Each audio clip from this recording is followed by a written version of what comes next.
All right, so I'll call the meeting to order at 10:00. Actually, just clicked over at 10:05 a.m. on Tuesday. Oh, for the I special did board just, meeting. I figured out a way to get in. So here, Sonia, come grab your computer. You sure? Yeah. All right. Sorry about that. No problem. So with that, I think Sonia, roll call. Okay, Ms. Harding, Mr. Montemayor, Mr. Blackwood, and Ms. Myers, correct? Yes. Present. Okay. All right.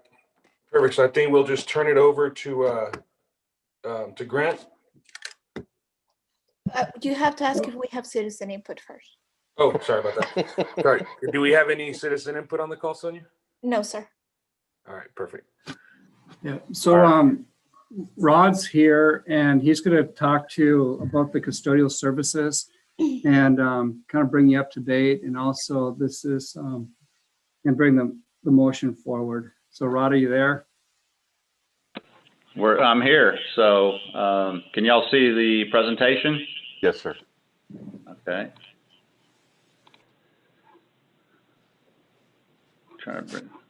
Well, thank you so much for meeting today. You may be asking yourself, why are we having a special meeting today when we are meeting on Monday? And so there's two primary reasons, and there's kind of a third ancillary reason that just to give you more information on why we're meeting this morning. So thank you all, board, for meeting with us. So the first is, you remember that you approved a members maintenance building contract back in September for around 60 days. And I think it was board member Mr. Olson that said, you know, as we bring staff on board, we'll reduce the amount of contract services. And so what we've seen, we'll go through it here in a little bit, that we really haven't been able to hire for those open positions. So we need to provide funding for another 60-day extension. That'll take us through the March the 5th of 2021. And we'll be coming back to you probably in January or February just to let you know what we, or at least present to you what we plan to do from that March 5th on to the end of the fiscal year. So we'll be ahead of the game. The second reason is we're looking at adding additional services for COVID cleaning. Remember before we were hiring staff to help fill those gaps, and then we were using kind of overtime and things of that nature to add, to do the COVID cleaning. And we'll go through kind of reasons why we need to, at this time, provide some additional services, or at least for your consideration, have some additional services for COVID cleaning. And finally, kind of discussion on why we're seeing difficulties in hiring for LAISD custodial services. So first, the 60-day extension cost. Remember that buildings maintenance contract that you approved us was September 8, 2020 in the amount of $86,400. We're looking at approving that cost again. Remember, that's for 10 staff at $18 an hour, or $7,200 a week for 12 weeks. That's 60 days. So we're looking at extending that through, that's 60 work days.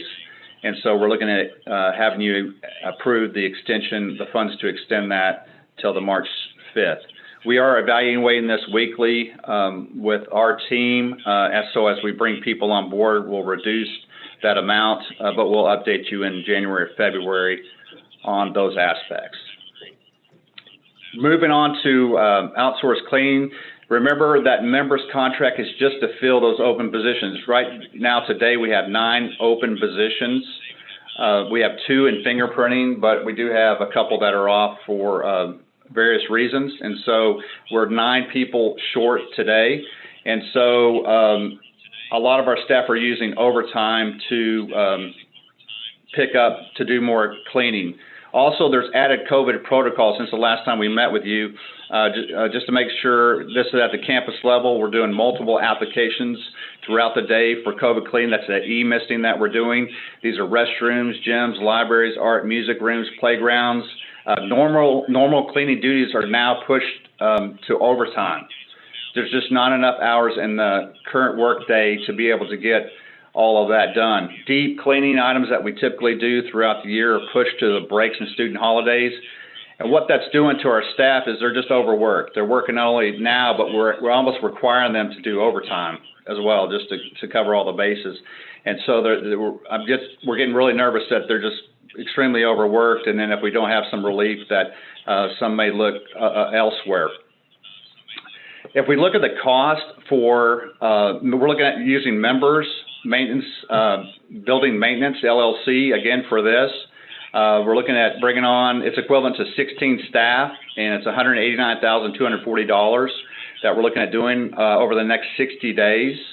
And so that breaks down to about $15,410 a week for that. And so we'll be asking for your approval of that today. And that would end March 5th as well. Remember, we're going to come back to you in January and also or February and just let you know how things are going. If it wasn't for COVID, we would be fine. We would be able to cover everything in overtime. We would be able to keep blowing and going. But COVID has really thrown a wrench in things, so to speak. And so hopefully this vaccine's coming on board, and by the summertime, we'll be seeing some relief. And so that's one main reason we don't want to hire 15 staff. It may be a little less expensive to hire 15 staff, but then at the end of that, in the summertime, we'd have to let 15 people go. So we move to difficulties in hiring cleaning staff. So why are we having some difficulty? And I really want to thank, Ms. Brown and also Mr. Anderson for all their help. We'll go through kind of the reasons why we're having this, but they're been working with us, looking at financial reasons on pay and different things like that. And so we'll be probably bringing something to you later on next year for that. So COVID is a reason that we're seeing, first of all, because a lot of people are just nervous about coming someplace to do cleaning where they can get sick. And so that is a factor that we've been dealing with. Also, salary is an issue as well. I wouldn't say it's the primary issue. We'll show you kind of some statistics behind it, but it is a factor. If you look at Little Elm ISD compared to others around us, we are at the lower end of that. But if you do, this chart does not show if you add in benefits. Mr. Anderson, his team, as you remember, provides full benefits just for that employee. And so when you factor that in, we're probably not at the bottom, but we're close at that. Also, our shift hours. So our shift hours for our team is usually from about 2 p.m. to 10 p.m. And so a lot of people don't want to work those hours. They want to, do an 8 to 5 job so they can be home with their kids or their families. So shift hours has caused some problems. Also, you remember that unemployment, people that receive unemployment benefits, they still receive that $300 a month extra. So remember, it was $600, they moved it down to $300 a month. What we're seeing is that they have to apply for jobs just to be able to get that money. So I'm not saying everybody's doing that, but we feel it's a factor that people are just kind of applying so they can get that funding. So if we take a look at how many people we've interviewed since July of 2020, we've interviewed 36 people. We've had 78 total applicants. 13 of those were new hires. We have 2, like we said, in current background checks. 7 have declined due to salary. It's about close to 9% for that. 8 have declined because of shift hours. And then we have that no responses or just weren't qualified at all. And so remember, that could be that unemployment is factoring in that as well. So today we're asking also if you approved budget amendment. So the funds will be taken from fund balance, and we're looking at doing $280,000. That takes care of that $86,400 plus that COVID cleaning up till March 5th. And so if you do approve that, that's the total amount that you'll be seeing. That total is a little bit more than if you add the other 2 together, but that provides a little bit of contingency in there for us. So if the board approves, the administration recommends the board approve the funds as presented. So I want to make sure you say as presented and authorize the superintendent or their designee to execute final contracts. So on that, I will be happy to answer any questions you have. Okay. Well, do we have a motion to approve this proposed spending as presented? So moved. It's moved by Dan. Is there a second? Second. Second by Leanna. Okay, now, open for questions. So a question I have is the 13 that we've hired, is that something that was already approved? Did that apply to the last batch of employees, or where do they fit in? Yeah, so that was some positions that we had open, and so but through that too, we've lost some people. We've lost some people due to retirement. We've lost some people due to sad to say we had one that passed away recently. So there's various reasons, or we had to be let go for various types of reasons. And so when you take the 13 that we've hired, plus you take the ones that have left for whatever reasons, we're still down 9 people. Okay, that's what I was trying to figure out. Was it attrition? Yeah. Was it just were they? Okay, thank you. That's all I have, David. Yeah, Rod, I've got a quick question. You Sure. were saying that rather than hire the 19 people that we may end up having to let go, the 9 that you say that were down, would those 9 be included in that 15, or is that 9 in addition to the 15? So it's actually, when I say number 9 down, we're going to be asking you for the budget for 10 people. So let's just say 10 people. We're looking for that 10 people plus an additional 15 for the cleaning. So it's a total of 25 is what we're looking at doing. Okay, that's I wanted clarification on that also. So people, those 10, if we do hire those would potentially not end up being let go at the end of the time when the COVID issue is done and over with. Yeah, so the 10 employment. Yes, that's correct. So the 10 people for contract services we're having come in just to fill those gaps. It's just a normal cleaning because we have those 10 open positions. Actually, it's 7 now because 2 are in fingerprinting. Until those get filled, and we would keep them. Okay, that was my only question.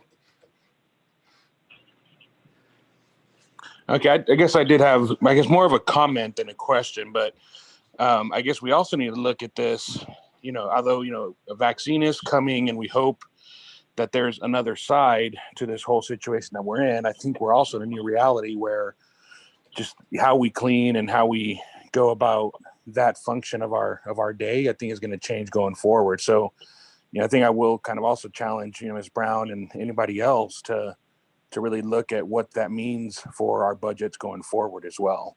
And then really scrub the issues. I know you give a good job of updating why we can't fill the positions we have. But I think we'll have to look at the next year and say, okay, what are we going to have to start doing?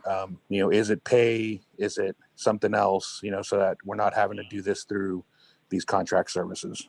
Well, and President Montemayor brings up a really good point that I want to make sure we're all on the same page that yes, going forward, our plan is obviously hoping and praying that a vaccine comes out and, enough people take the vaccine to start mitigating the numbers of positive COVID cases. We have had to do things, as you all know, everyone on this call, dramatically different in not just Little MISD, but public schools across the state. So I do want to make sure that Rod and Grant, we do have a plan moving forward, and I want to make sure we address that now publicly, that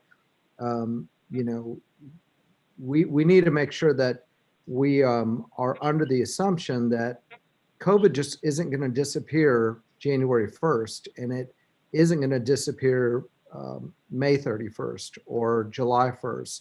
So we want to make sure that we have a plan moving forward that will carry us through the fall. And like President Montemayor said, it's really a new reality that we're in. So have y'all addressed that?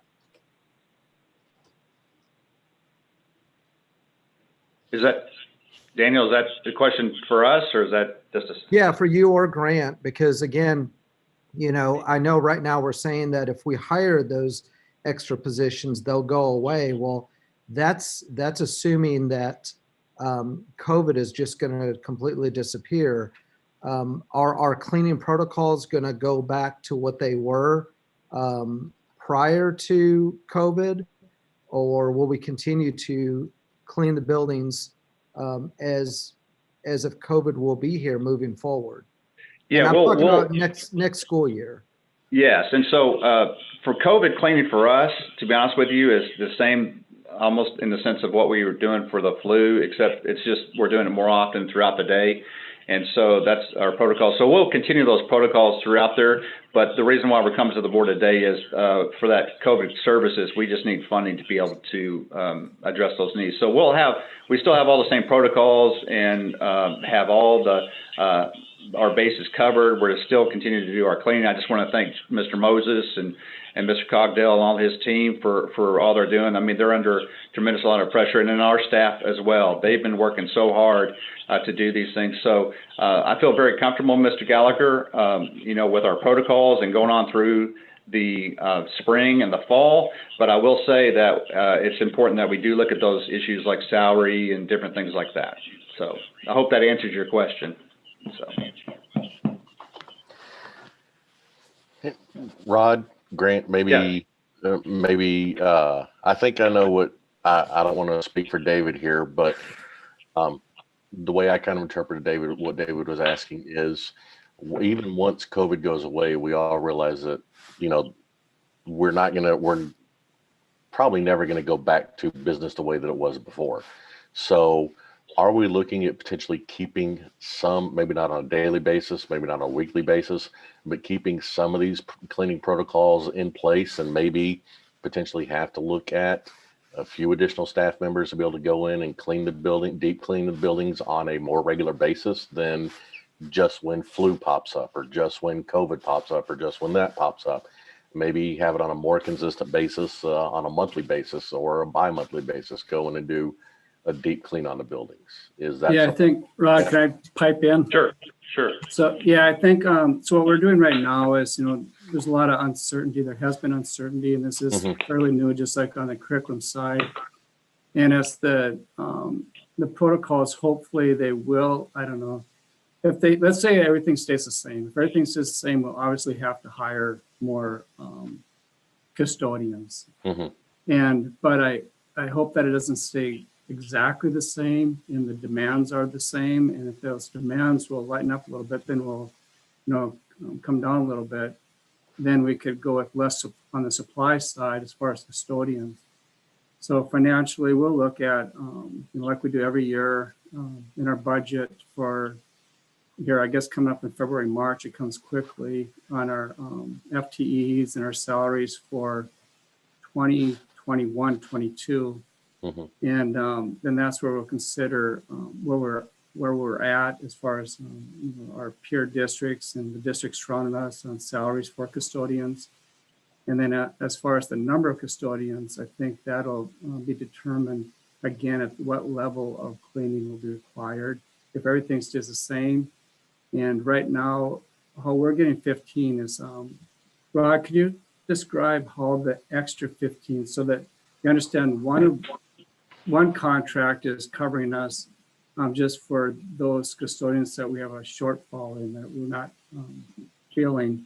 And I could see that going on. I know I talked to a couple other districts that do the same thing. They do have custodian, they hire the custodians, but for the shortfalls in the hiring, they do contract out and bring in extra custodians. So that may continue. But so as far as the 15, can you describe how you came up with 15 custodians, Rod? Sure. So cleaning. This is sort of a basic way to try to understand the numbers. And so you need one person at an elementary campus to do e-misting 8 hours a day. 8 hours a day. For the middle schools where they're in 200,000 square feet, you need 2 people to do that, approximately 2 people. And then at the high school, you need 4 to 5 people to do that, just based upon the square footage. And that's people working 8 hours a day, e-misting, because remember, there's multiple functions, there's multiple people coming in, there's specials. I don't know if you've seen, also you remember the desk shields that we provided for all the elementary campuses, and they're in the cafeterias. Those have to be e-misted as well throughout the day. So that's sort of the breakdown of the staffing to a building for COVID cleaning. Yeah, and there were those numbers were, I guess, derived independently because Rod in-house came up with 15, and the company on its own said, okay, it's going to take 16.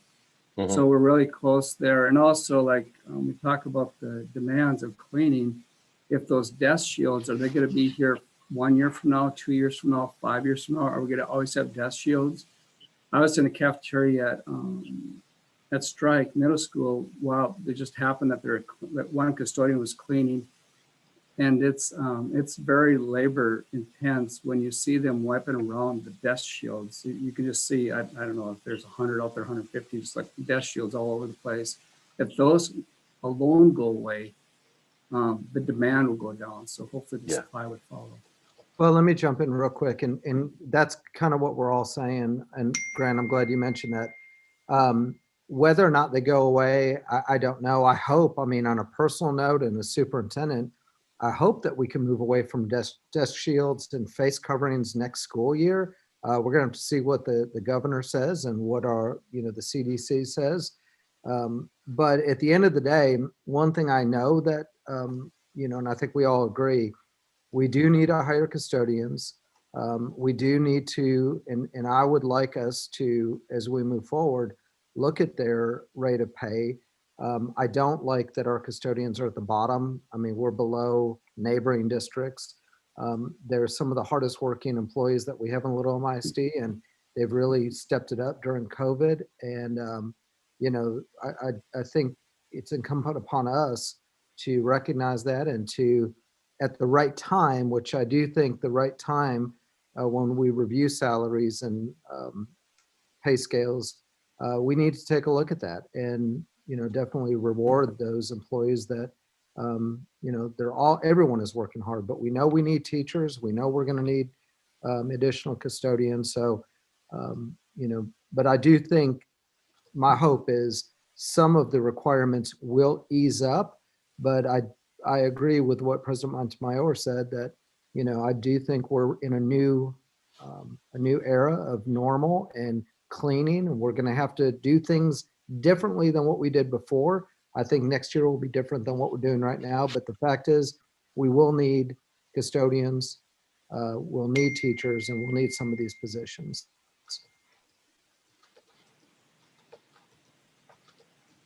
Yeah, I guess, at the end of the day, it's just the same that, really every group or, every department within our school district saying going forward, we're all going to be doing more. So we'll need to really build that into our budgets next year and really look at everything, with through those eyes.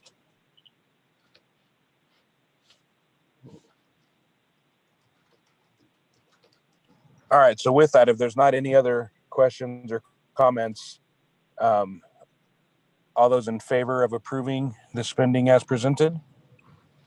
Aye. Aye. Aye. Okay.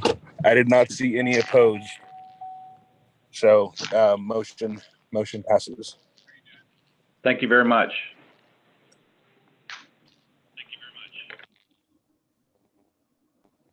Oh. All right. Well, thank you very much. I think that's the only thing we had on the agenda, right? For some reason, I can't pull up the agenda right now. I believe so, but President Montemayor, can I make one last statement? I just want to thank, again, I thought the last board meeting was going to be my final time to thank Ms. Harding for serving, but she came through with one more vote. So Leanna, thank you so much for serving the district. And I know you're going to be at the December board meeting, but I believe this is probably your final vote. I don't think we're going to call another special meeting this week, but just Leanna, thank you for everything you do. And Melissa, Dan, David, thank you all for joining us today and giving up your time. We truly appreciate y'all. Bye, guys. Thank you guys. I'll also say I was not at the last meeting, so I didn't get a chance to, to do the public thank you to Leanna as well. But, thank you for all the service you've given to the district, to the kids, to the board, but also to me personally. I know you were an invaluable resource when I came on to really help me learn what it was to be a board member, what it was to kind of think critically in terms of what's best for the kids and for the district. So I want to thank you for that as well, just on a personal note. So thank you very much. Thank you. You're welcome. not gonna ugly cry again. So. All right. All right. So with that, is there any other board members want to make any comments? I'm good. All right. So is there a motion to adjourn the meeting at 10:29? So moved. So moved by Leanne. Is there a second? Second. By Dan. All right. Thank you very much, everybody. Thank you, Daniel. Thank you, your Thank whole you. team. Everybody Have have a a good good day. day. No, on We Monday. gotta vote, don't we? Oh, Don't forget to vote, David. Yes. Yes. Oh, and is there a vote to adjourn the meeting? Yes. All those in favor? Yay. Aye. All right. Thanks, everybody.